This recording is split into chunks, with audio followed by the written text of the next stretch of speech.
rabbil alamin wa asyhadu an la ilaha illallah wahdahu la syarika lah wa asyhadu anna Muhammadan abduhu wa rasuluhu sallallahu alaihi wa ala alihi wa ashabihi wattabi'ina lahum bi ihsanin ila yaumiddin wa sallama tasliman katsiran amma ba'd.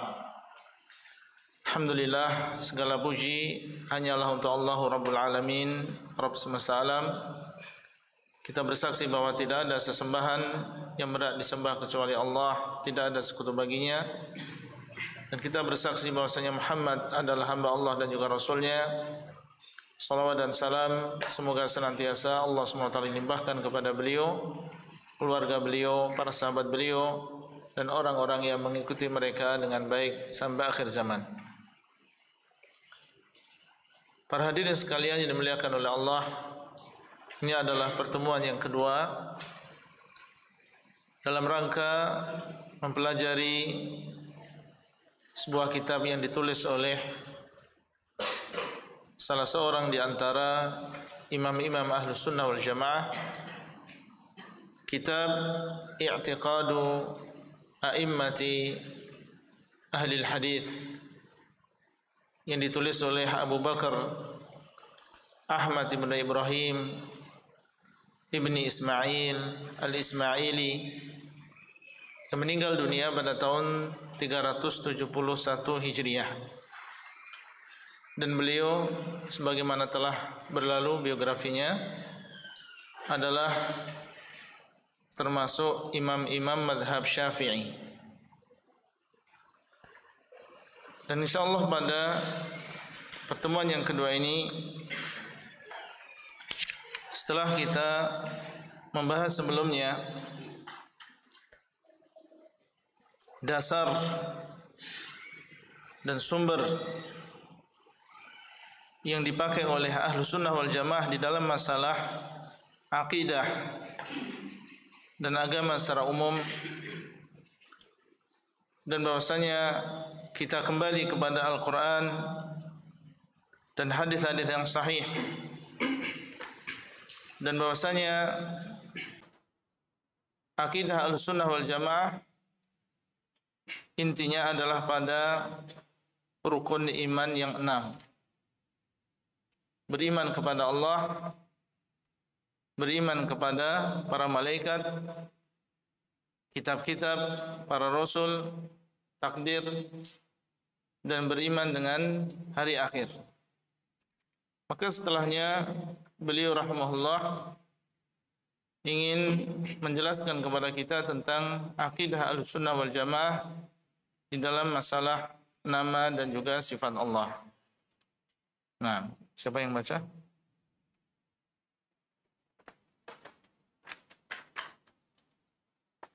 Bismillahirrahmanirrahim.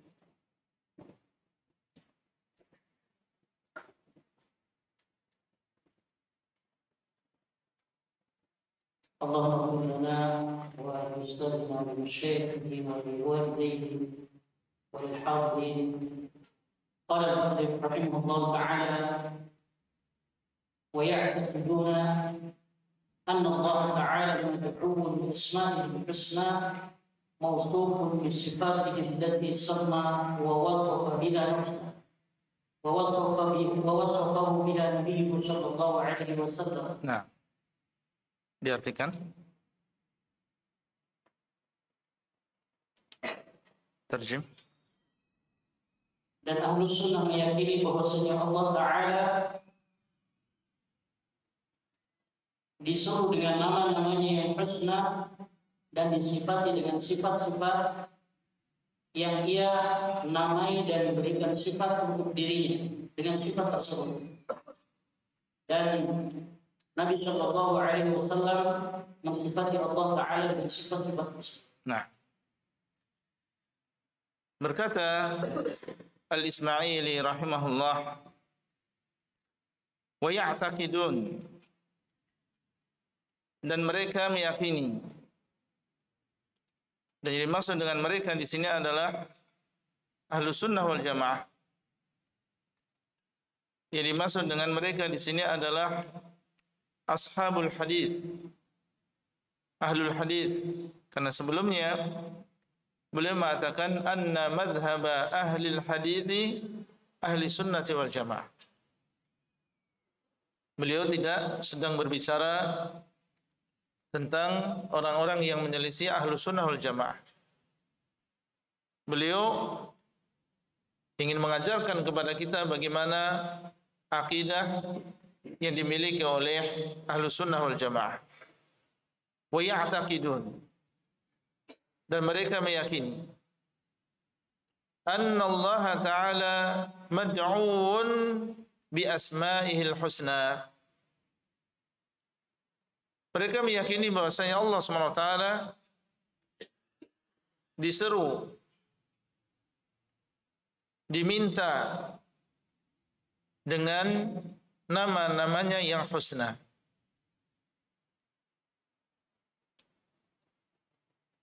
Dalilnya, karena beliau tentunya menyebutkan permasalahan, pasti di sana ada dasarnya, ada dalilnya. Apa dalil bahwasanya Allah SWT diseru dengan al-asma'ul husna? Allah SWT mengatakan di dalam Al-Quranul Karim, walillahil asma'ul husna fad'uuhu biha. Dan Allah SWT dialah yang memiliki nama-nama yang husna, maka hendaklah kalian berdoa dengannya. Berarti Allah SWT memerintahkan. Sehingga ahlu sunnah meyakini bahwasanya Allah SWT diseru dengan al-asma'ul husna. Di dalam ayat yang lain Allah mengatakan, qul ud'ullah aw ud'ur rahman ayyamma tad'u falahul asmaul husna. Katakanlah, hendaklah kalian berdoa kepada Allah atau berdoa kepada Ar-Rahman, nama di antara nama-nama Allah. Ayyamma tad'u, kalian berdoa dengan nama apa saja, falahul asmaul husna, maka Allah SWT dialah yang memiliki nama-nama yang husna. Berarti Allah SWT menyuruh kita untuk berdoa dengan asmaul husna. Apa yang dimaksud dengan al-asmaul husna? Allah SWT memiliki asma'ul husna. Al-asma' jamak dari isim. Ismun, musannanya apa? Ismani, jamaknya apa? Asma'. Asma' atau ismuna? Ismuna? Enggak ada ismuna ya. Jamak taksir. Asma'. Al-husna adalah muannats dari ahsan. Ahsan artinya apa? Paling baik. Hasan artinya baik. Ahsan paling baik. Rajulun ahsan, talibun ahsan. Seorang laki-laki yang paling baik, paling ganteng. Tapi kalau perempuan husna, ya, imra'atun husna. Di sini husna adalah na'at dari asma. Berarti asmaul husna adalah nama-nama yang paling baik. Kalau diartikan nama yang baik masih kurang. Karena husna di sini adalah ismu tafdhil. Al-asmaul husna berarti nama-nama yang paling baik. 4 ayat di dalam Al-Quranul Karim menyebutkan bahwasanya Allah SWT memiliki asmaul husna. 2 di antaranya adalah yang tadi kita sebutkan. Walillahil asmaul husna fad'uuhu biha. Qul ud'ullah aw ud'ur rahman ayyamma tad'u falahul asmaul husna. Allahu la ilaha illa huwa lahul asmaul husna. Wallahul khaliqul bari'ul musawwiru lahul asmaul husna. 4 ayat di dalam Al-Qur'anul Karim menunjukkan bahwasanya Allah SWT dialah yang memiliki al-asmaul husna, nama-nama yang paling baik. Taib. Kenapa dinamakan dengan nama yang paling baik? Kenapa disifati al-asma di sini dengan husna, yang paling baik? Yang pertama, karena nama-nama ini menunjukkan zat yang paling agung. Nama-nama tersebut menunjukkan zat yang paling agung. Siapa? Allah. Karena nama-nama tersebut menunjukkan kepada zat yang paling agung, maka dia adalah nama yang paling husna. Yang kedua, karena nama-nama tersebut mengandung sifat-sifat kesempurnaan dan mencapai puncak kesempurnaan. Yang pertama, karena nama-nama tersebut menunjukkan zat yang paling agung, yaitu Allah. Kemudian yang kedua, karena nama-nama tersebut mengandung sifat-sifat kesempurnaan. Yang paling sempurna, tidak ada kekurangan di dalamnya. Yang ketiga, karena nama-nama tersebut lafadznya adalah lafadz yang paling baik. Jadi di dalam bahasa Arab, lafadz itu bertingkat-tingkat. Ada di antaranya yang paling sempurna, paling baik, dan ada di antaranya yang baik tetapi di bawah itu. Contoh misalnya, mungkin yang sudah pernah belajar bahasa Arab merasakan beda antara arifun dengan alimun. Mana yang lebih tinggi? Alimun. Ya, ulama itu dinamakan alim, bukan dinamakan dengan arif. Kalau diterjemahkan dalam bahasa kita mungkin sama, tahu, mengilmui, ya mengetahui. Tapi dalam bahasa Arab itu memiliki makna yang berbeda. Nah, lafadz-lafadz yang ada di dalam Asmaul Husna ini adalah lafadz-lafadz yang paling sempurna, yang paling baik di dalam bahasa Arab. Karena 3 hal ini, maka nama-nama Allah SWT disifati dengan husna. Disifati dengan husna. Dan dimaksud dengan husna adalah balighatun fil husni ghayatahu. Sampai pada puncaknya.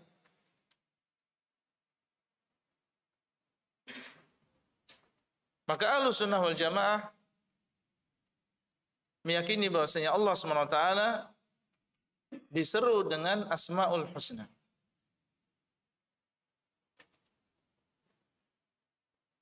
Dan Asmaul Husna adalah nama-nama yang tauqifiyah. Nama-nama yang kita terima jadi.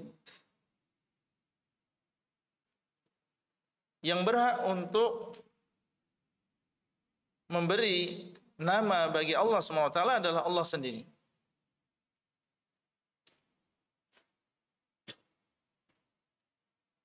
Sehingga ada sebagian nama-nama Allah kabarkan di dalam Al-Quranul Karim. Dan ada sebagiannya diwahyukan kepada Rasulullah sallallahu alaihi wasallam di dalam hadis-hadis yang sahih. Kalau kita ingin meyakini bahwasanya ini adalah nama Allah, maka seseorang harus kembali kepada dalil.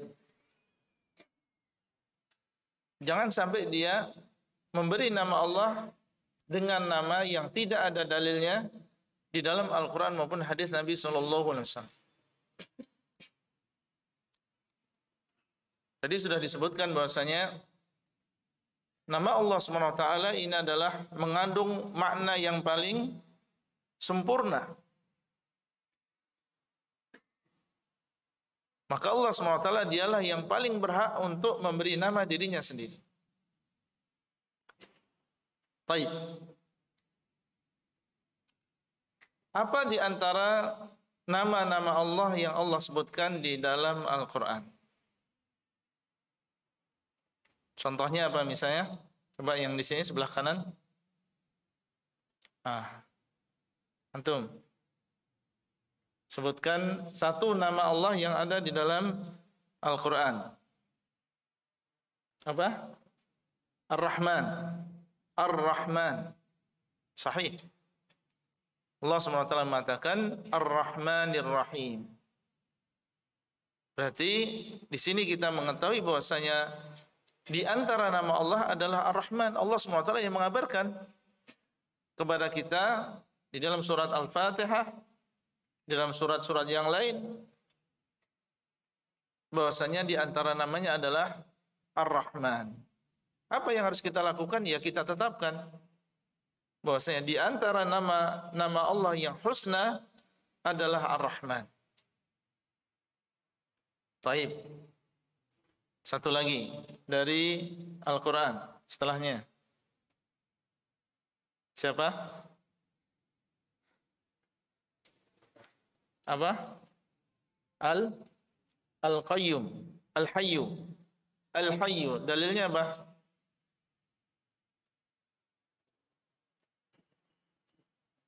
Ayat kursi. Coba dibaca. Allahu la huwal hayyul qayyum. Allahu la ilaha illa huwal hayyul qayyum. Allah SWT dialah yang tidak ada sesembah yang berat disembah kecuali dia, Al-Hayyu, dialah yang maha hidup. Karena Allah SWT mengabarkan di antara namanya adalah Al-Hayyu, maka kita juga berani mengatakan bahwasanya nama Allah Al-Hayyu adalah di antara nama-nama Allah SWT. Artinya apa? Al-Hayyu yang maha hidup. Baik. Banyak sekali nama-nama Allah SWT yang Allah SWT kabarkan di dalam Al-Quran. Baik. Kalau nama-nama yang ada di dalam hadis tidak ada di dalam Al-Quran, tetapi ada di dalam hadis. Contohnya apa? Ini agak sulit. Kalau nggak bisa nggak apa-apa, insyaallah. Fadhal. Yang sebelah kiri, ada yang tahu? Apa? Sattar. Sattar. Naam? Ya, yang sahih sittir. Ya, innallaha sittirun yuhibbu as-sitr.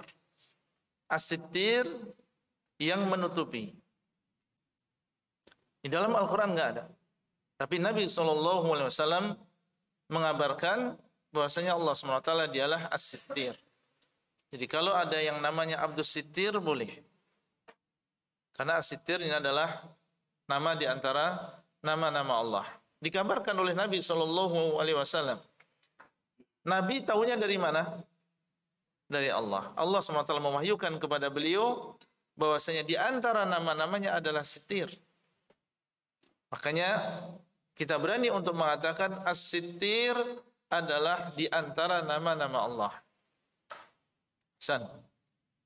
Yang santri ini Ustaz ya. Yang santri. Fadhal. Satu lagi. Wali santri juga boleh.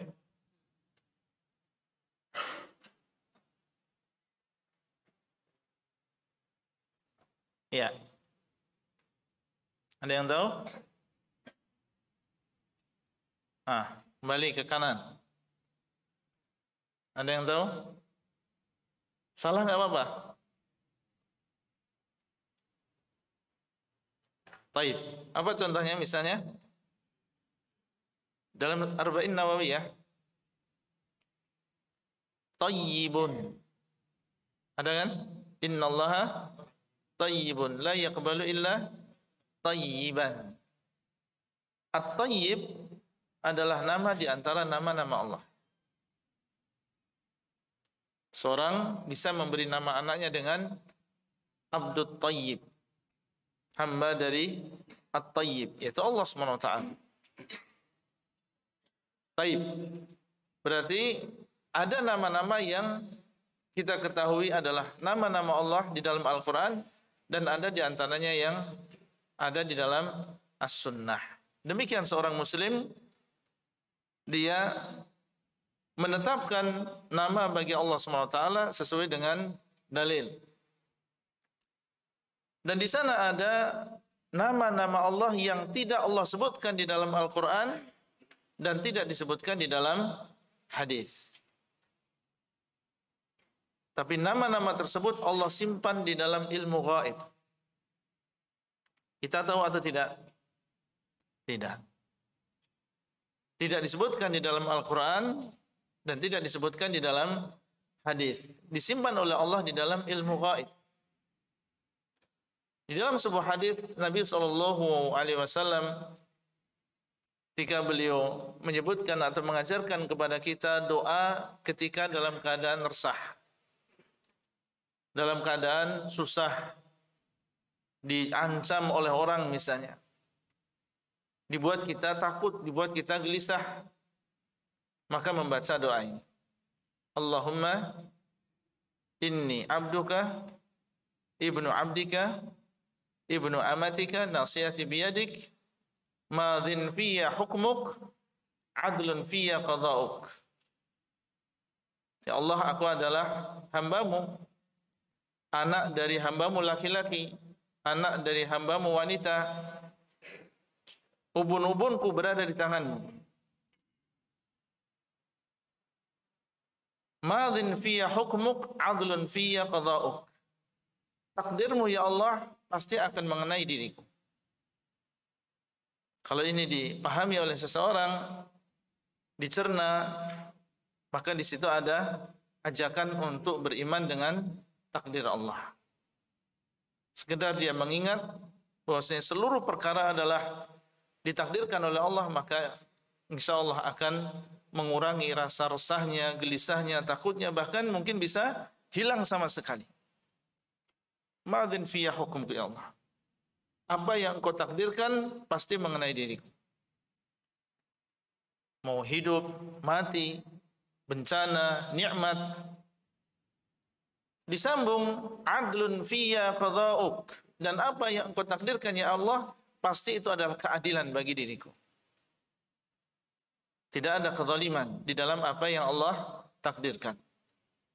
Kemudian mengatakan as'aluka bikulli ismin huwa lak sammaita bihi nafsak aw anzaltahu fi kitabik aw 'allamtahu ahadan min khalqik aw ista'tharta bihi fi 'ilmil ghaibi 'indak.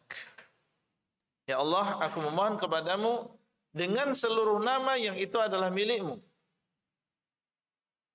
yang engkau memberi nama dirimu dengan nama-nama tersebut. Karena Allah SWT dialah yang berhak untuk memberi nama dirinya sendiri.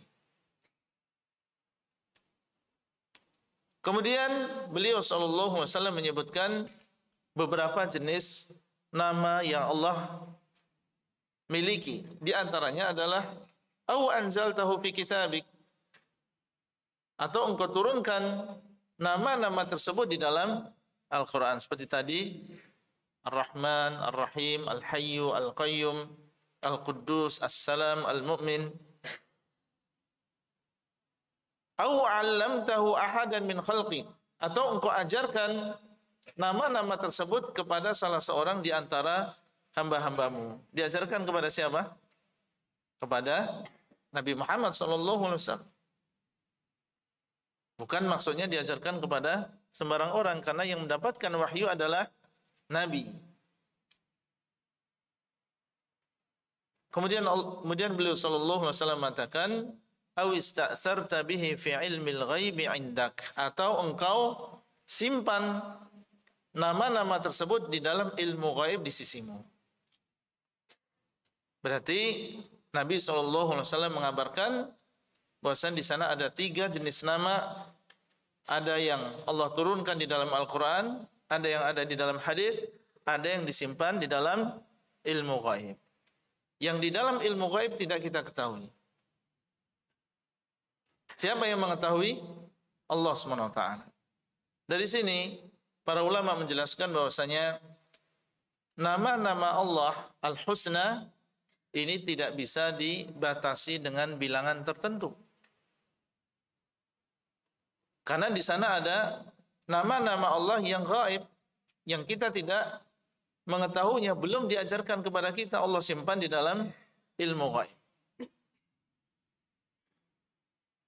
Adapun hadis yang dikeluarkan oleh Al-Imam Al-Bukhari dan juga Muslim, "Inna lillahi tis'atan wa tis'ina isman mi'atan illa wahidan man ahsaha dakhalal jannah." Sesungguhnya Allah SWT memiliki 99 nama, 100 kurang 1, barang siapa yang mengihsa'nya maka dia akan masuk ke dalam surga. Hadis ini sahih, dikeluarkan oleh Bukhari dan juga Muslim, tapi maknanya bukan pembatasan nama-nama Allah dengan 99 saja. Karena tidak mungkin satu hadis bertentangan dengan hadis yang lain. Mungkin atau tidak? Tidak mungkin. Semuanya berasal dari Allah. Tadi Nabi SAW mengatakan ada nama-nama yang tidak kita ketahui. Dan di sini beliau mengabarkan ada 99 nama Allah. Barang siapa yang menghafalnya, menjaganya, maka dia akan masuk ke dalam surga. Tidak mungkin dua hadis saling bertentangan satu dengan yang lain. Lalu bagaimana memahami hadis yang kedua? Para ulama menjelaskan maksud dari ucapan Nabi SAW adalah Allah SWT memiliki banyak nama.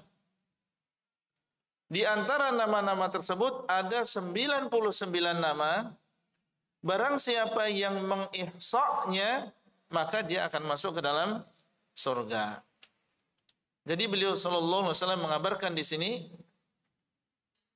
keutamaan di antara nama-nama husna tersebut. Keutamaan 99 nama tersebut.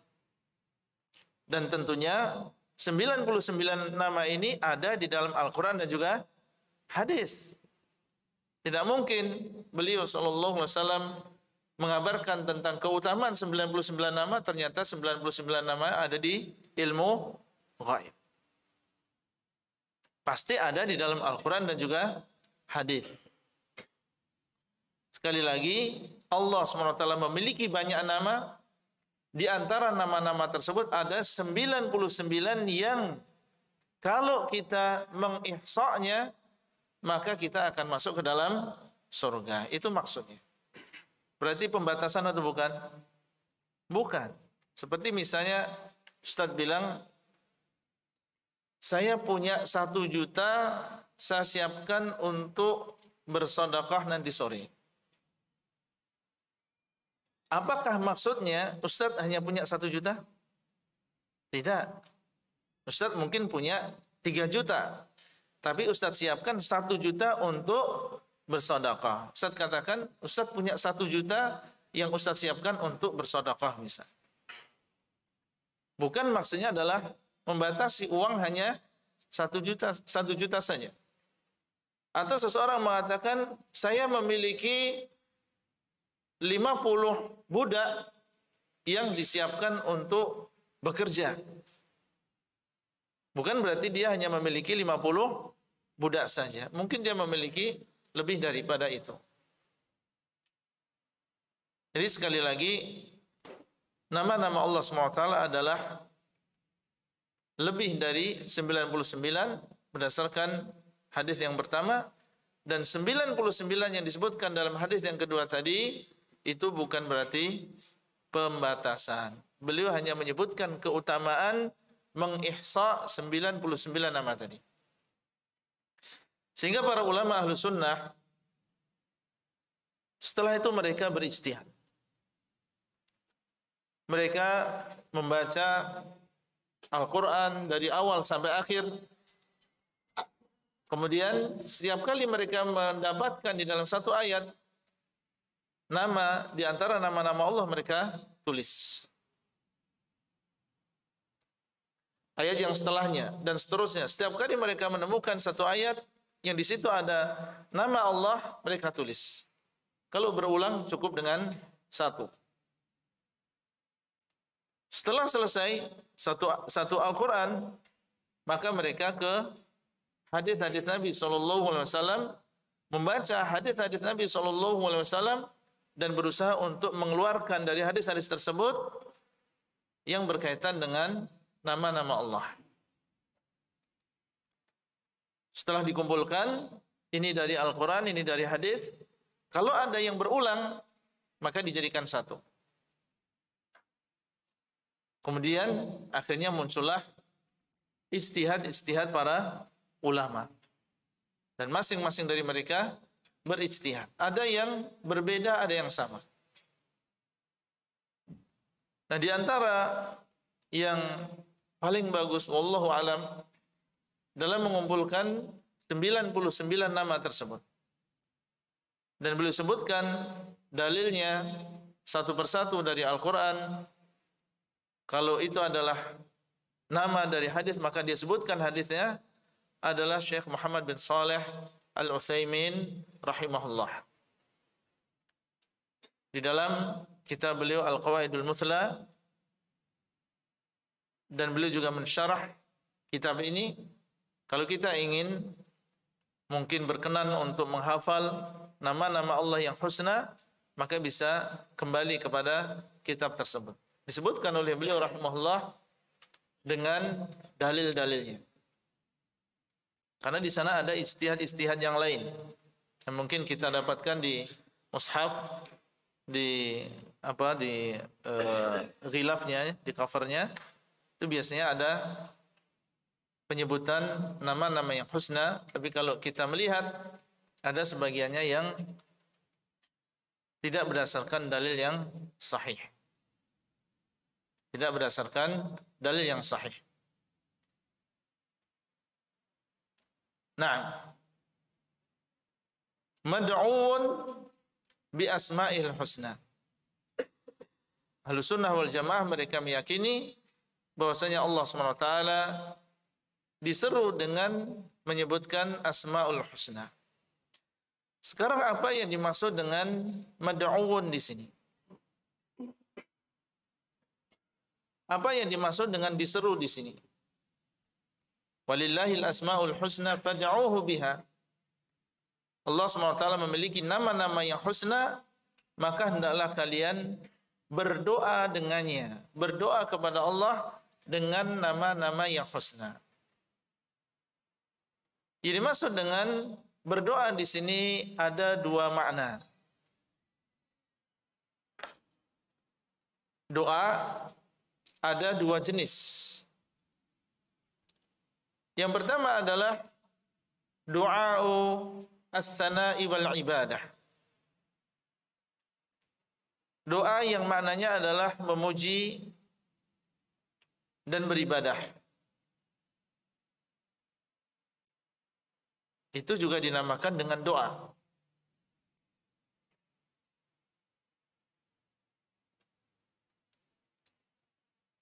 Seseorang ketika dia sholat, ketika dia berpuasa, ketika dia bersedekah, di dalam bahasa Arab bisa dikatakan dia da'au atau dia da'a, dia sedang berdoa. Karena makna doa di antara maknanya dalam bahasa Arab adalah du'a'u al-ibadah. Doa yang artinya adalah ibadah secara umum. Berarti makna fad'uhu biha, hendaklah kalian beribadah kepada Allah dengan nama-nama yang husna. Karena makna doa di sini di antaranya adalah apa? Beribadah. Fad'uhu biha, maka hendaklah engkau beribadah kepada Allah dengan nama-nama yang husna. Bagaimana beribadah kepada Allah dengan nama-nama yang husna, dengan asmaul husna? Caranya, kita harus memahami terlebih dahulu makna nama tersebut. Contoh misalnya, Allah SWT memiliki nama Al-Alim. Wa huwa bikulli syai'in alim. Kita harus mengetahui maknanya. Al-Alim artinya adalah yang maha mengetahui. Yang maha. Berarti Allah SWT sempurna ilmunya. Sempurna ilmunya artinya adalah segala sesuatu, baik yang kecil maupun yang besar, yang ada di bumi maupun yang ada di atas, kan?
mengisi lampu di area Mahat sambil menunggu dan diupayakan. Barangkali dari jemaah ada pertanyaan dari masing yang disampaikan. Kalau nanti kita langsung nyala, insyaallah nanti akan kita. Kalau dicatat para pembang juga samping.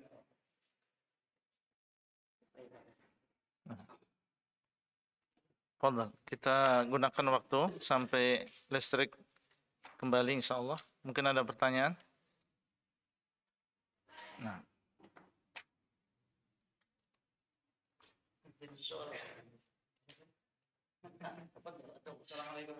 Assalamualaikum warahmatullahi wabarakatuh. Apakah nama Allah juga disebutkan di Taurat, Injil, atau Zabur? Iya.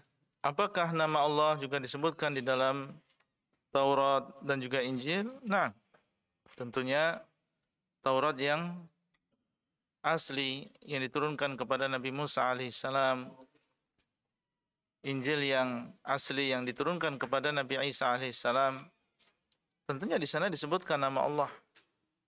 Tentunya di sana juga disebutkan nama-nama Allah. Nah,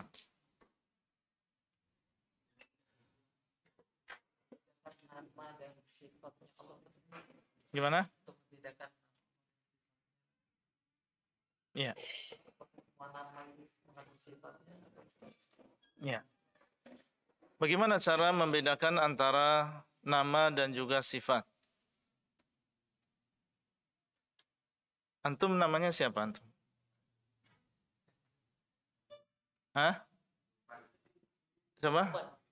Jufan. Taib. Sifatnya apa antum? Hah? Rajin. Nah, berarti namanya Jufan, sifatnya rajin. Bisa bedakan antara nama dan juga sifat. Berarti sifat antum Jufan. Nah, namanya apa? Jufan, sifatnya? Sifatnya baik katanya. Masyaallah. Baik, sampingnya namanya siapa? Antum? Salman. Sifatnya apa? Tawil. Hah? Tinggi. Berarti namanya adalah Salman, sifatnya tinggi. Bisa bedakan insyaallah ya antara nama dan juga sifat? Ya, maka nama Allah SWT, Allah SWT memiliki nama dan dialah Allah SWT yang memiliki sifat. Al-Alim adalah nama Allah. Al-Alimu adalah nama Allah. Sifatnya Allah al-ilmu. Sifatnya Allah apa? Al-ilmu. Ar-Rahman adalah nama Allah. Sifatnya Allah yang terkandung di dalam Ar-Rahman, Ar-Rahmah atau Rahmatun. Jadi Rahmah adalah sifat, adapun Ar-Rahman maka itu adalah nama. Jadi setiap nama Allah SWT mengandung sifat. Setiap nama Allah mengandung sifat, tetapi tidak semua sifat kemudian diambil darinya nama atau ditetapkan dengannya nama. Misalnya al-istiwa. Al-istiwa adalah sifat atau nama? Sifat. Tapi tidak boleh kita memberi nama Allah dengan al-mustawi. Tidak semua sifat kemudian bisa ditetapkan nama dengan sifat tersebut. Di antara sifat Allah adalah an-nuzul. Yanzilu Rabbuna kulla lailatin ila sama'id dunya. Hina yabqa thuluthul lail al-akhir. Allah SWT turun setiap malam ke langit dunia. Berarti di antara sifat Allah SWT adalah turun. Tapi tidak boleh ditetapkan nama An-Nazil. Tidak boleh ditetapkan nama An-Nazil. Cukup kita mengatakan di antara sifat Allah adalah turun. Tetapi kita tidak menetapkan nama An-Nazil bagi Allah SWT.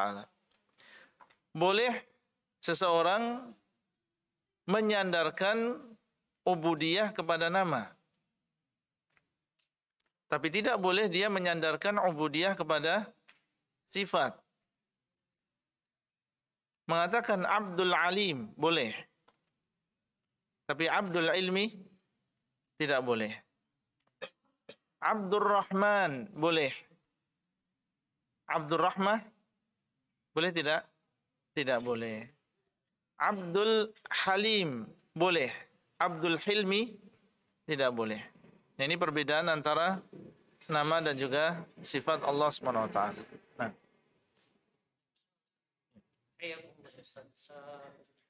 Bismillah, semoga Allah berkahi ilmu yang Ustaz sampaikan. Bolehkah menjadikan nama-nama Allah sebagai hiasan dinding di rumah atau masjid-masjid? Jazakallahu khair. Nah. Nama-nama Allah Subhanahu wa taala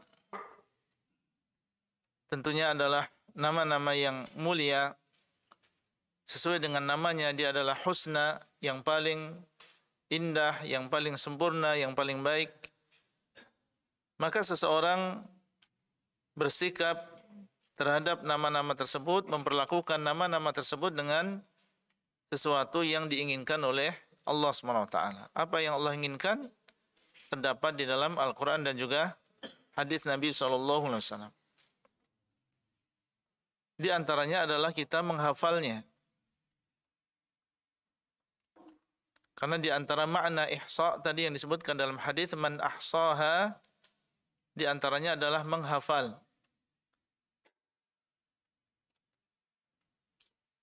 Jadi kalau bisa dikumpulkan nama-nama tersebut kemudian kita menghafalnya. Sehari misalnya 2 nama, maka dalam 50 hari seseorang sudah bisa menghafal 99 nama tersebut. Bisa enggak? 1 hari 2 nama? Insyaallah bisa. Jangan sampai perkara-perkara yang lain kita semangat untuk menghafalnya, tapi untuk menghafal nama-nama Rabb kita sendiri yang menghidupkan kita, yang memberikan rezeki kepada kita, kita malas untuk menghafalnya. Kemudian yang kedua adalah kita berusaha untuk memahami nama-nama tersebut.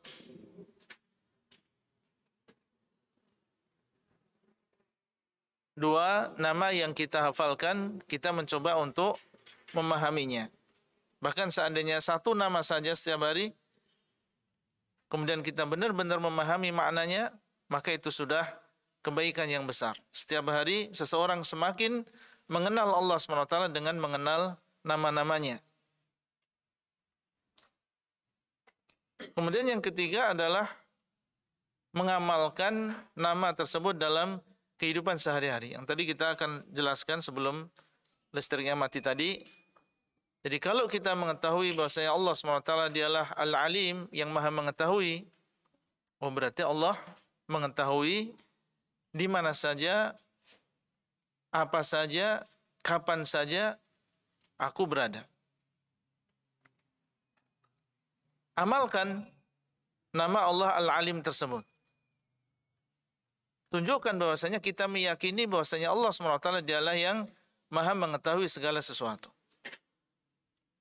Sehingga seseorang menjaga kewajiban, meninggalkan kemaksiatan dimanapun dia berada, karena Allah SWT dialah yang maha mengetahui segala sesuatu. Meskipun tidak ada guru, tidak ada musyrif sakan, waktunya tidur ya tidur. Tidak dilihat oleh musyrif sakan, waktunya bangun salat malam ya salat malam.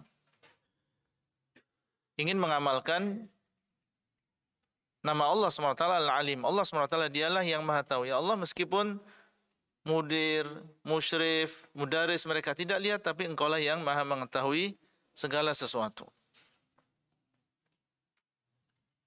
Meninggalkan kemaksiatan,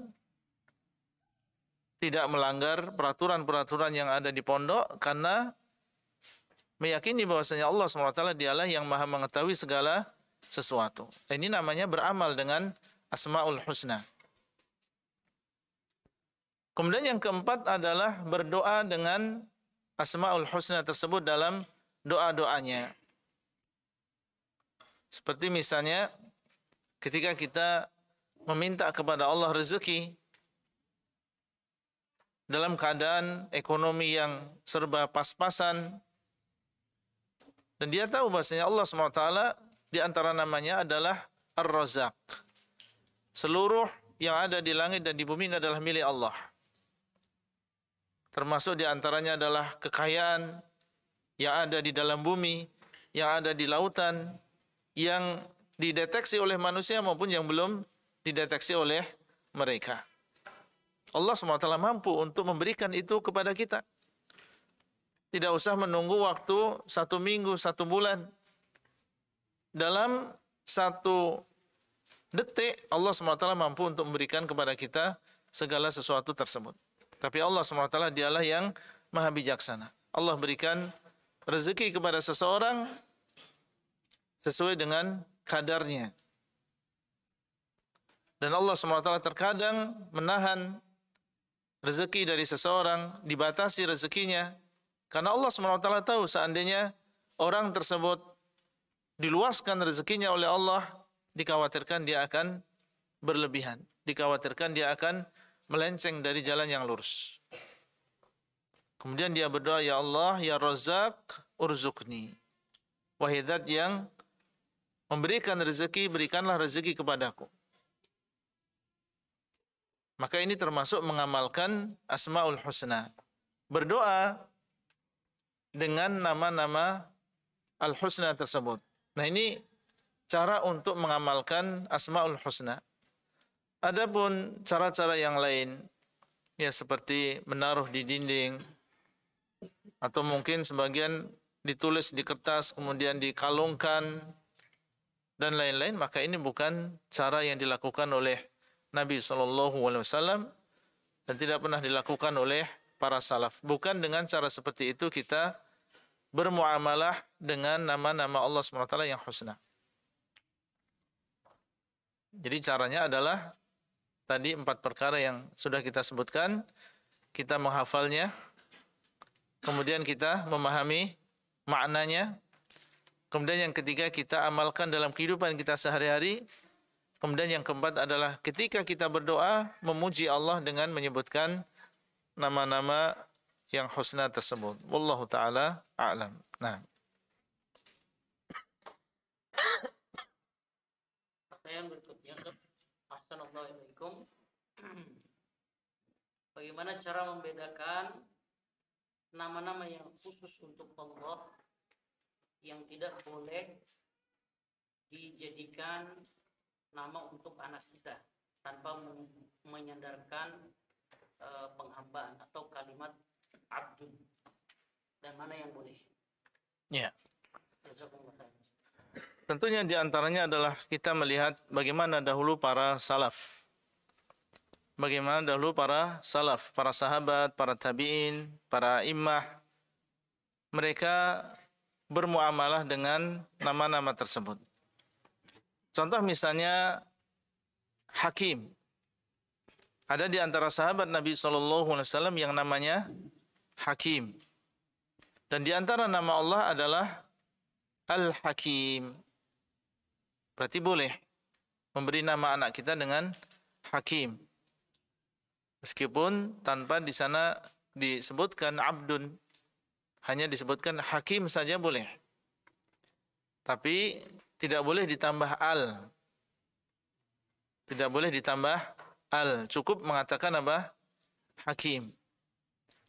Kemudian di antaranya adalah Malik. Malik. Imam Malik bin Anas, nama beliau adalah Malik. Maka boleh seseorang memberi nama anaknya dengan Malik. Tapi tanpa al juga. Meskipun tidak ada di sana Abdun, boleh memberi nama anaknya dengan Malik. Nah, ini dengan melihat apa yang dilakukan oleh para salaf dahulu, bagaimana mereka memberi nama. Kemudian juga bisa dilihat dari makna yang terkandung di dalamnya. Contoh misalnya Khaliq. Khaliq artinya adalah mencipta. Mencipta dari sesuatu yang tidak ada menjadi ada. Maka tidak boleh memberi nama anak kita dengan Khaliq meskipun tidak ada alnya. Meskipun tidak ada abdunnya. Kemudian juga al-mutakabbir. Artinya adalah yang sombong. Ini juga tidak boleh. Karena dalam hadis disebutkan bahwasanya al-kibr ini adalah pakaian Allah. Allah SWT sajalah yang berhak untuk memiliki sifat tersebut. Maka tidak boleh memberi nama anaknya dengan mutakabbir. Atau Rahman. Rahman, yang artinya adalah yang maha penyayang. Ini juga termasuk nama yang khusus bagi Allah SWT. Tidak boleh seorang makhluk memiliki nama tersebut. Dan apabila seseorang ragu-ragu, maka hendaklah dia mencari sikap hati-hati atau berhati-hati, apalagi masalah nama ini kan luas. Di sana ada ribuan nama yang diperbolehkan. Kalau seseorang ragu-ragu sebuah nama ini boleh atau tidak, maka hendaklah dia tinggalkan keraguan-raguan tersebut. Da' ma yaribuka ila ma la yaribuk. Tinggalkan apa yang membuat kamu ragu kepada sesuatu yang tidak menjadikan kamu ragu. Karena nanti kalau sudah terlanjur kita ragu-ragu kemudian kita paksa karena kita senang dengan nama tersebut, ternyata itu adalah sesuatu yang tidak diperbolehkan. Sementara sudah dibuatkan akte kelahiran, ijazah SD, TK, SMP, SMA.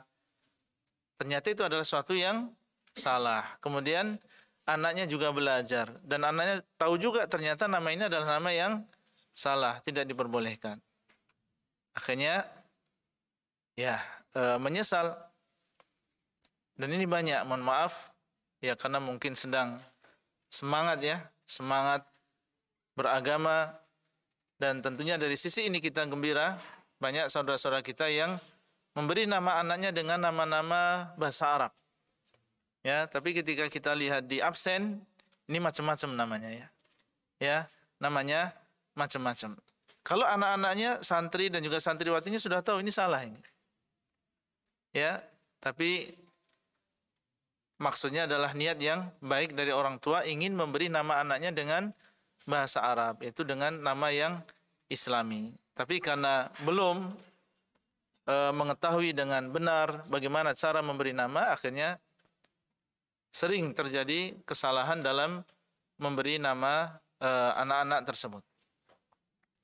Sehingga alangkah baiknya seseorang ketika dia ingin memberi nama, apalagi dengan nama-nama yang Islami, bertanya terlebih dahulu.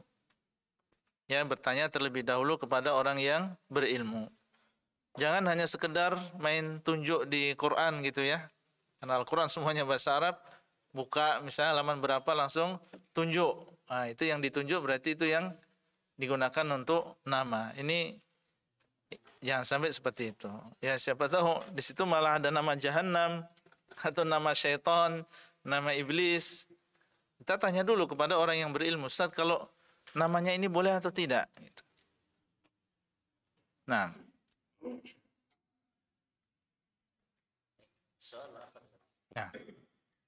yang berikutnya, ada keyakinan di masyarakat tentang nama, yaitu seseorang menderita suatu penyakit atau tertimpa musibah karena salah diberi nama atau keberatan karena nama. Tertimpa musibah karena salah diberi nama. Bagaimana menurut Islam, apakah keyakinan ini dibenarkan? ya.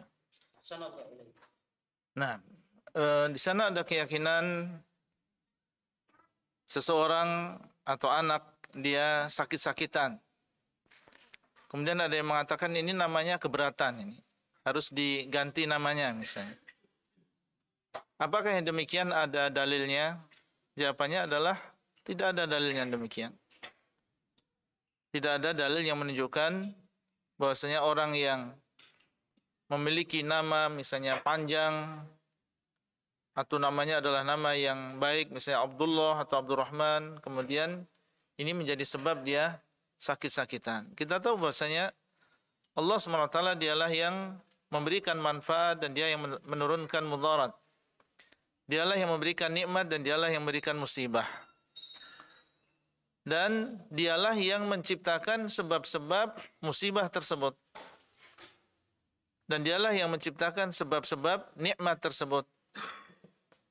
Sehingga seseorang tidak boleh berbicara tanpa ilmu. Mengatakan bahwasanya sakitnya adalah karena namanya yang berat. Ini kan berbicara tentang ilmu gaib. Allah SWT dialah yang menurunkan penyakit, menurunkan musibah, dan dialah yang menurunkan sebabnya. Maka jangan sampai kita berbicara atas nama Allah tanpa ilmu. Ini berbahaya. Dan dahulu orang-orang musyrikin, mereka kebiasaannya seperti itu. Yaftaruna 'ala Allahil kadzib. Mereka sering berdusta atas nama Allah. Nah, kita sebagai seorang muslim tentunya jangan sampai meniru yang demikian atau meyakini sisa-sisa dari keyakinan-keyakinan orang-orang di luar Islam. Apa yang kita lakukan? Ya kita lakukan apa yang sesuai dengan syariat. Kalau sakit, berdoa, kita datang ke dokter, karena Nabi SAW mengatakan tadawau wala tadawau biharam, hendaklah kalian berobat dan janganlah kalian berobat dengan sesuatu yang diharamkan. Nah,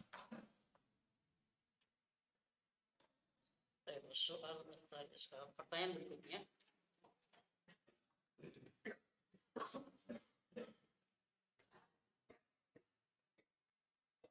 Apa yang dimaksud dengan doa yang bisa merubah takdir? Jazakumullah khairan. takdir Allah SWT sebagaimana disebutkan dalam hadis yang sahih sudah selesai ditulis oleh Allah. Rufi'atil aqlam wa jaffatis suhuf. Rufi'atil aqlam wa jaffatis suhuf. Pena-pena telah diangkat dan lembaran-lembaran takdir telah kering. Menunjukkan bahwasanya takdir Allah SWT itu sudah selesai ditulis oleh Allah dan tidak akan berubah. Adapun sabda Nabi SAW, la yaruddu al-qadara illa du'a, tidak menolak takdir kecuali doa. Maksudnya adalah doa di antara penyebab perubahan dari satu keadaan ke keadaan yang lain. Dari bodoh menjadi orang yang berilmu. Dia berdoa, ya Allah alimni. Ya Allah ajarkan kepadaku. Awalnya dia bodoh, kemudian menjadi orang yang berilmu. Awalnya dia sakit, kemudian menjadi sembuh. Ya Allah ishfini. Maka doa merubah dari satu keadaan ke keadaan yang lain. Keadaan yang pertama bagian dari takdir. Keadaan yang kedua juga bagian dari takdir. Berarti doa adalah di antara satu sebab berubahnya dari satu keadaan ke keadaan yang lain. Keadaan yang pertama ditakdirkan oleh Allah, keadaan yang kedua juga ditakdirkan oleh Allah SWT. Ini maknanya. Baik, kita lanjutkan.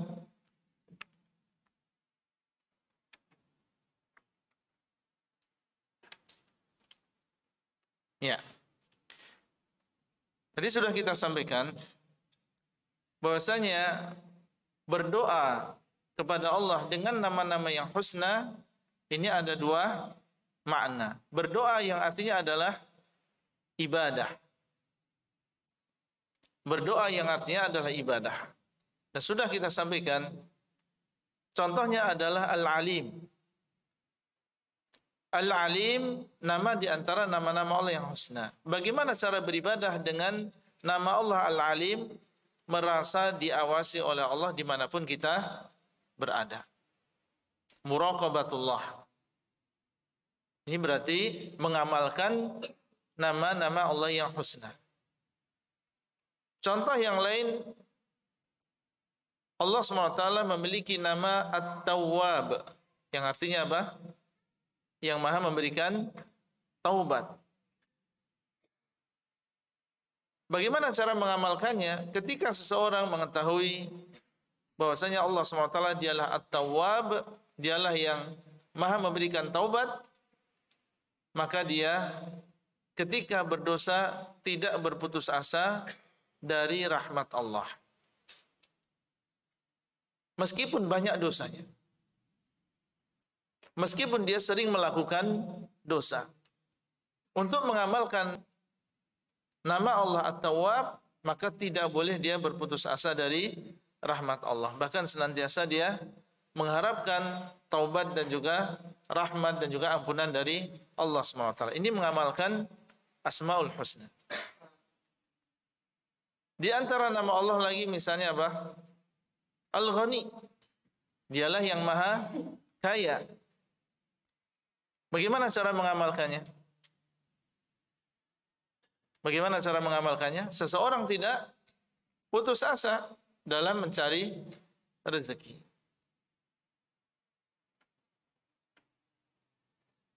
Dia berusaha, bekerja, dan meyakini bahwasanya Allah SWT dialah yang maha kaya. Allah SWT di antara namanya adalah Al-Qadir, yang maha mampu untuk melakukan segala sesuatu. Bagaimana cara mengamalkannya? Demikian pula seseorang ketika dia dalam keadaan nyaman, mendapatkan nikmat, maka dia tidak tertipu dengan keadaan tersebut. Karena Allah maha mampu untuk merubah keadaannya dari kaya menjadi miskin. Jadi yang sekarang memiliki jabatan, tahu-tahu tidak memiliki jabatan. Wallahu ala kulli syai'in qadir. Allah maha mampu untuk melakukan segala sesuatu. Jangan kita tertipu dengan keadaan kita yang sekarang. Demikian pula ketika kita dalam keadaan susah, maka seseorang tidak berputus asa. Allah SWT dialah yang maha mampu untuk melakukan segala sesuatu. Sulit untuk belajar, sulit untuk memahami, melihat yang lain kok cepat sekali mereka menghafal, melihat yang lain kok cepat sekali mereka memahami, maka dia ingat bahwasanya Allah SWT dialah yang ala kulli syai'in qadir, dialah yang maha mampu untuk melakukan segala sesuatu. Allah bisa menjadikan kita paham sebagaimana orang lain juga paham. Siapa yang menjadikan mereka mudah paham? Siapa yang menjadikan mereka mudah untuk memahami? Allah SWT. Dan dialah yang mampu untuk memberikan itu kepada kita. Ini namanya mengamalkan Asmaul Husna. Kita beribadah kepada Allah dengan Asmaul Husna. Itu makna yang pertama. Makna yang kedua adalah doa yang artinya adalah meminta. Seperti tadi itu. Minta rezeki dengan menyebutkan nama Ar-Razzaq. Minta ampunan dengan menyebutkan nama Al-Ghafur.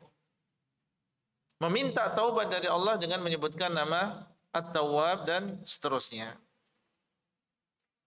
Nah, kemudian setelahnya beliau mengatakan wa mausufun bi sifatihi allati samma wa wasafa biha nafsahu. Dan Allah SWT kita meyakini bahwasanya Allah memiliki sifat dengan sifat-sifatnya yang Allah SWT memberi nama dan memberi sifat dengan sifat-sifat tersebut dirinya sendiri. Ucapan beliau samma wa wasafa biha nafsahu menunjukkan bahwasanya nama-nama Allah ini adalah tauqifiyah. Sifat-sifat Allah juga tauqifiyah. Apa makna tauqifiyah? Menerima atau terima jadi. Tidak boleh kita tetapkan kecuali ada dasarnya dari Al-Quran maupun hadis Nabi SAW. Samma wa wasafa. Allah memberi nama dirinya dan mensifati dirinya. Berarti di sana ada nama dan di sana ada sifat. Tadi sudah kita sebutkan perbedaan antara nama dan juga sifat. Dimulai dari kita mengenal diri kita sendiri dulu. Kita memiliki nama dan juga kita memiliki sifat. Nama saya Abdullah Rai, sifatnya demikian dan demikian. Nama antum Abdurrahman, sifatnya demikian dan demikian. Kemudian kalau nama, yaitu nama Allah, boleh didahului dengan Abdu, Abdullah, Abdurrahman, Abdul Halim, Abdul Hayy, Abdul Qayyum. Kalau sifat tidak boleh. Tidak boleh dikatakan Abdul Ilmi, Abdul Rahmah, Abdul Hilmi, Abdul Nuzul, Abdul Istiwa, tidak boleh. Setiap nama mengandung sifat. Setiap nama Allah pasti mengandung sifat. Tapi tidak setiap sifat kemudian boleh ditetapkan nama. Tadi sudah kita sebutkan, Al-Alim mengandung sifat ilmu. Tapi sifat Al-Istiwa tidak boleh kita tetapkan nama Allah Al-Mustawi. Baik.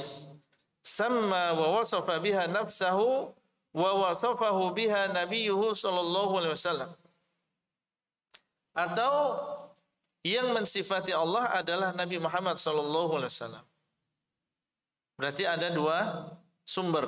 Bisa kita dapatkan di dalam Al-Qur'an atau bisa kita dapatkan di dalam hadis. Karena Nabi sallallahu alaihi wasallam ketika beliau menyebutkan nama Allah atau sifat Allah, itu semuanya berdasarkan wahyu. Beliau hanya sebagai muballigh. Beliau hanya sebagai penyampai saja. Adapun isinya maka itu adalah berasal dari Allah Subhanahu wa taala. Nah, setelahnya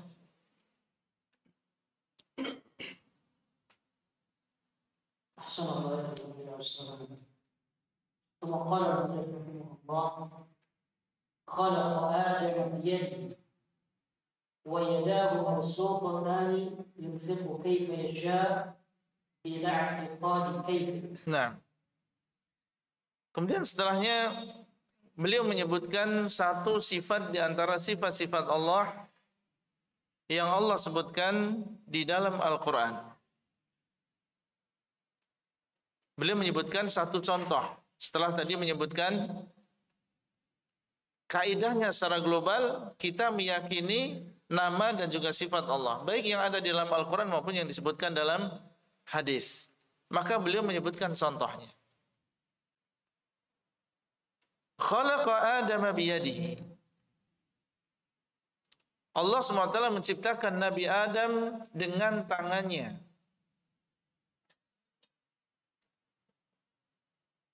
Apa yang ingin beliau sampaikan di sini? Beliau ingin menyampaikan kepada kita bahwasanya keyakinan Ahlus Sunnah wal Jamaah, Allah SWT memiliki tangan. Khalaqa Adama biyadihi. Allah menciptakan Nabi Adam dengan tangannya. Dari mana dalilnya? Wahai Imam Al-Ismaili. Dan beliau adalah imam di antara imam-imam mazhab Syafi'i. Ini yang beliau ucapkan, khalaqa Adama biyadihi. Allah SWT menciptakan Nabi Adam dengan tangannya. Harus ada dalilnya. Kalau tidak ada dalilnya, tidak boleh kita yakin. Allah SWT mengatakan kepada iblis ketika dia menolak untuk bersujud kepada Nabi Adam alaihissalam. Para malaikat nurut, taat kepada Allah. Adapun iblis saat itu dia tidak mau menurut perintah Allah SWT. Allah mengatakan, "Ma mana'aka an tasjuda lima khalaqtu biyadai." Apa yang mencegahmu, wahai iblis, untuk bersujud kepada sesuatu yang aku ciptakan dengan kedua tanganku? Apa yang mencegahmu bersujud kepada makhluk yang aku ciptakan dengan kedua tanganku? Allah SWT di sini ingin mengingatkan iblis tentang keutamaan yang Allah berikan kepada bapak kita Adam alaihissalam. Bahwasanya keadaan beliau tidak sama dengan keadaan yang lain. Allah ciptakan Nabi Adam alaihissalam dengan kedua tangan Allah. Siapa yang mengabarkan di sini? Allah Subhanahu wa taala. Allah yang mengabarkan di dalam Al-Quran, dan Allah tidak mungkin dusta, dan dialah yang lebih mengetahui tentang dirinya sendiri daripada yang lain. Allah mengabarkan bahwasanya Allah menciptakan Nabi Adam dengan kedua tangannya. Bagaimana sikap kita sebagai seorang muslim?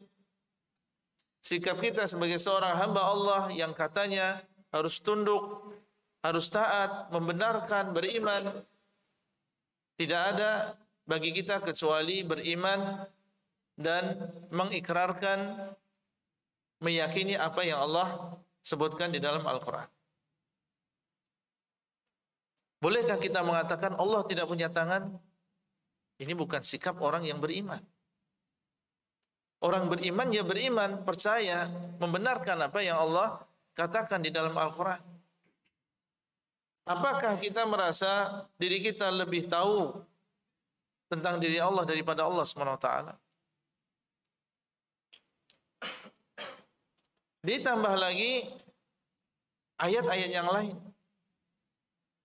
Di dalam Al-Quran Allah SWT menceritakan tentang orang-orang Yahudi.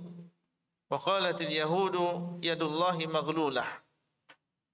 Orang-orang Yahudi mengatakan bahwasanya tangan Allah terbelenggu.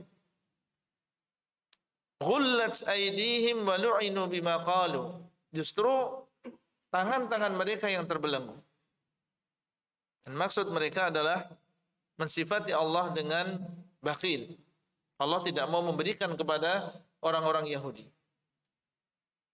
Maka mereka mengatakan yadullahi maghlulah, dan Allah balas mereka dan mengatakan ghullat aydihim wa lu'inu bima qalu.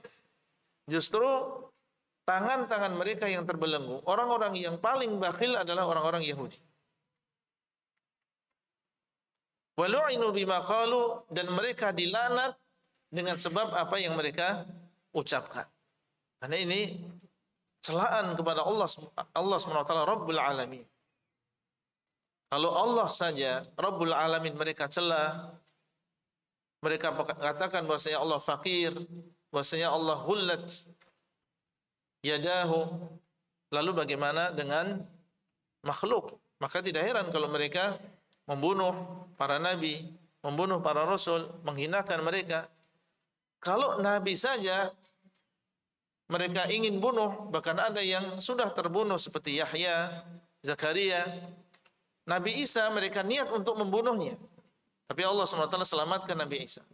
Lalu bagaimana dengan pengikut para nabi? Itu adalah sesuatu yang ringan bagi mereka untuk menghabisi, ringan bagi mereka untuk membinasakan, menghancurkan manusia selain orang-orang Yahudi.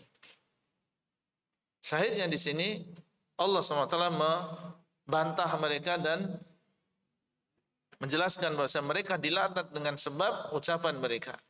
Kemudian Allah mengatakan bal yadahu mabsutatani. Bahkan kedua tangan Allah terbentang. Allah menetapkan untuk dirinya dua tangan, sebagaimana dalam ayat yang pertama tadi. Bahkan kedua tangan Allah terbentang. Maksudnya adalah yunfiqu kaifa yasha. Allah SWT mengeluarkan, berinfak, memberikan rezeki sesuai dengan kehendaknya. Kadang yang ini diberikan kekayaan lebih, yang ini tidak. Sebagian orang kafir justru dikasih, sebagian orang Islam justru malah diberikan kekurangan.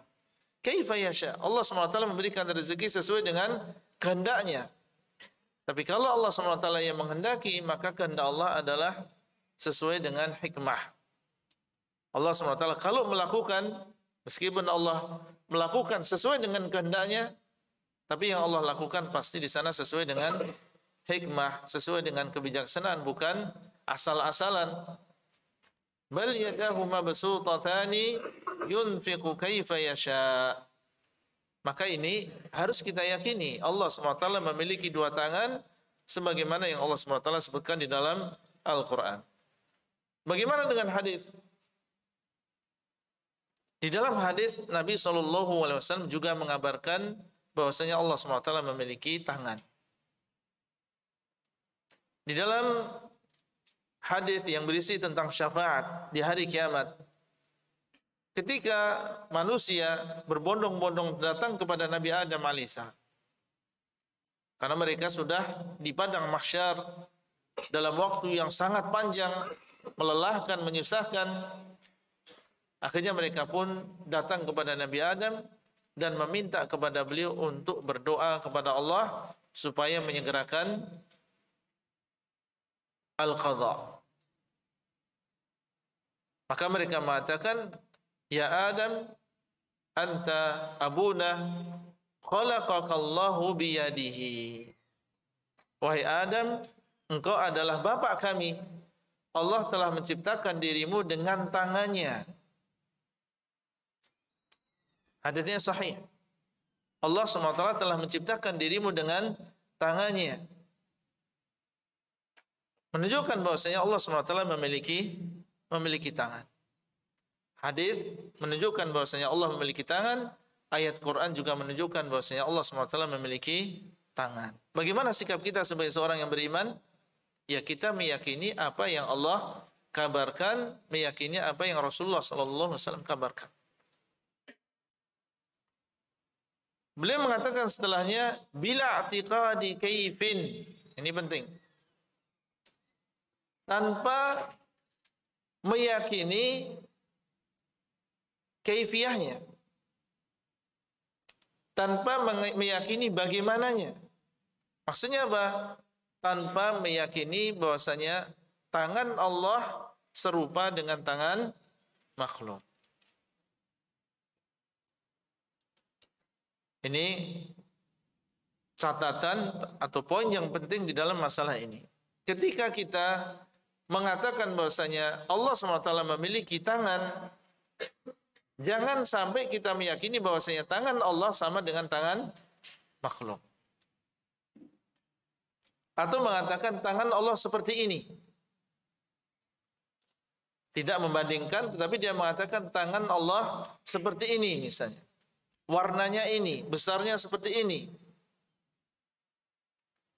Bila i'tiqadi kaif. Keyakinan Ahlus Sunnah tanpa kita menyebutkan kaifiyahnya. Kenapa demikian? Karena kita tidak diberitahu oleh Allah tentang bagaimana sifat tangannya. Allah hanya mengabarkan Allah punya tangan.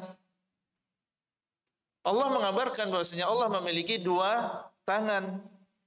Tetapi Allah tidak pernah mengabarkan kepada kita, dan Rasulullah SAW tidak pernah mengabarkan kepada kita tentang bagaimana tangannya Allah.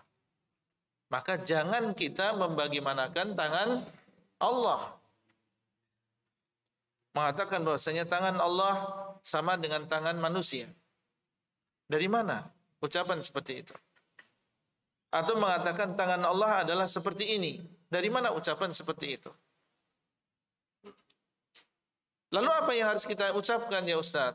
Kita katakan Allah memiliki tangan yang sesuai dengan keagungan Allah. Allah memiliki dua tangan yang sesuai dengan keagungan Allah. Bagaimana dia? Allahu a'lam. Allah SWT dialah yang maha mengetahui. Tapi tangan tersebut adalah sesuai dengan keagungan Allah. Kita tidak pernah melihatnya. Berarti apakah kita dinamakan sebagai orang yang menyerupakan sifat Allah dengan sifat makhluk? Tidak.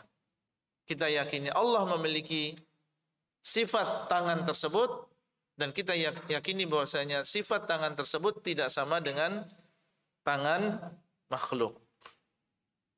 Kita berlepas diri dari caranya orang-orang musyabbihah, orang-orang yang menyerupakan Allah dengan makhluk, yang mengatakan tangan Allah sama dengan tangan makhluk. Kita berlepas diri dari yang demikian. Kenapa? Kenapa kita tidak boleh meyakini bahwasanya Allah serupa dengan makhluk? karena dialah yang mengatakan laisa kamitslihi syai'. Tidak ada yang serupa dengan Allah sesuatu apapun. Hal ta'lamu lahu samiyya? Apakah engkau melihat, engkau mengetahui ada sesuatu yang serupa dengan Allah? Walam yakul lahu kufuwan ahad. Tidak ada yang sebanding dengan Allah. Fala tadribu lillahi al-amthal. Maka janganlah kalian menjadikan perbandingan-perbandingan bagi Allah. Ayat-ayat ini menunjukkan bahwasanya tidak ada yang serupa dengan Allah Subhanahu wa taala. Seandainya antum bisa memahami poin ini saja, maka insyaallah sifat apapun yang kita baca di dalam Al-Qur'an maupun hadis, kalau memang itu adalah sahih di dalam hadis, maka tidak ada masalah. Bagaimana caranya? Yakini apa yang disebutkan dalam dalil yang sahih. Allah mengatakan demikian, kita katakan demikian. Yang kedua, kaidah yang kedua, tidak boleh kita menyerupakan sifat tersebut dengan sifat makhluk. Lalu apa yang kita katakan? Sesuai dengan keagungan Allah. Selesai. Jika nanti disebutkan sifat istiwa juga demikian. Tapi masih ada waktu setelahnya. Wa annahu azza wa jalla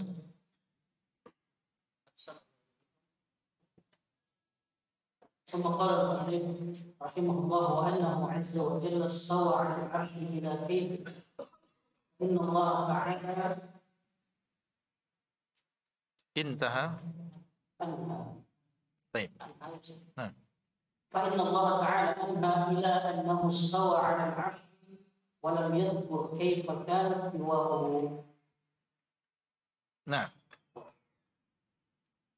Kemudian beliau mengatakan setelah menyebutkan sifat tangan, beliau menyebutkan sifat yang lain yang harus kita yakini.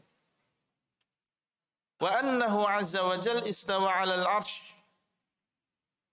Dan bahwasanya Allah SWT dialah yang beristiwa di atas 'arsy. Ada 7 ayat di dalam Al-Qur'an yang menunjukkan bahwasanya Allah beristiwa di atas 'arsy. Satu ayat bunyinya adalah Ar-Rahmanu 'alal 'arsy istawa di dalam surat Thaha. Kemudian 6 ayat yang lain bunyinya Tsumma istawa 'alal 'arsy. Allah sebutkan di dalam surat Al-A'raf, Ar-Ra'd, surat Yunus, surat As-Sajdah, kemudian surat Al-Hadid. Allah SWT sebutkan, kemudian dalam surat Al-Mujadilah, kalau tidak salah, dengan lafaz tsumma istawa 'alal 'arsy. Kemudian Allah SWT beristiwa di atas arsy.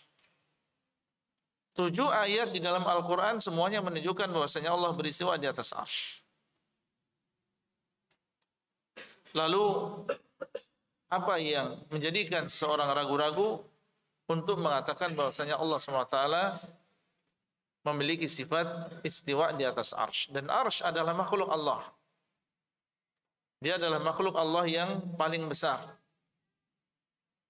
Dan dia adalah makhluk Allah yang paling tinggi. Dan yang dimaksud dengan istiwa secara bahasa adalah meninggi. Ala wartafa'a wa sa'ad. Allah SWT beristiwa di atas arsy, maksudnya adalah Allah meninggi di atas arsy. Dan tidak melazimkan, tidak harus kemudian Allah SWT membutuhkan arsy. Allah SWT beristiwa di atas arsy dan Allah tidak butuh arsy. Bahkan arsy dalam keadaan dia kokoh, dalam keadaan dia tegak adalah karena Allah SWT yang menahannya. Allah yang menahan arsy, Allah yang menahan langit sehingga tidak jatuh.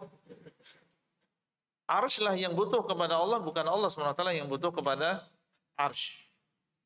Maka kita meyakini bahwasanya Allah SWT beristiwa di atas arsy. Kemudian bila kaifin, tanpa kaifiyah. Maksudnya adalah tanpa kita menyerupakan istiwa Allah dengan istiwa makhluk. Sama dengan tadi. tanpa menyerupakan tangan Allah dengan tangan makhluk. Demikian pula di sini ketika kita mengatakan Allah beristiwa di atas arsy, harus ditambah tanpa meyakini bahwasanya Allah istiwanya sama dengan istiwanya makhluk. Kita berlepas diri dari jalannya orang-orang yang menyerupakan Allah dengan makhluk, dan kita juga berlepas diri dari jalannya orang-orang yang mengingkari sifat-sifat Allah SWT. Lalu bagaimana istiwanya? Sesuai dengan keagungan. Istiwa Allah sesuai dengan keagungannya. Al-Imam Malik rahimahullah, pernah beliau didatangi oleh seseorang dan dia mengatakan, membaca firman Allah Ar-Rahmanu 'alal 'arsy istawa. Kemudian mengatakan kaifa istawa? Ar-Rahman beristiwa di atas arsy. Kemudian dia bertanya kepada Imam Malik, bagaimana Allah beristiwa? Bertanya tentang bagaimananya. Al-Imam Malik ketika mendengar pertanyaan seperti ini, maka beliau menundukkan kepalanya. Karena para a'immah ketika mereka dalam keadaan apapun merasa diawasi oleh Allah SWT, senantiasa menghadirkan keagungan Allah SWT. Bagaimana orang ini bertanya tentang bagaimana istiwa Allah. Kemudian beliau mengangkat kepalanya dan mengatakan al-istiwa'u ma'lum.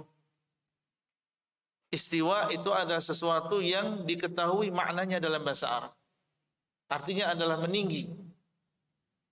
Wal kaifu majhul. Adapun bagaimananya yang kamu tanyakan ini, itu adalah sesuatu yang majhul, sesuatu yang kita tidak tahu. Tidak akan kita dapatkan di dalam Al-Quran maupun hadis Allah menyebutkan bagaimana Allah beristiwa. Tapi Allah kabarkan dia beristiwa. Wal imanu bihi wajib. Mengimani bahwasanya Allah beristiwa itu adalah wajib.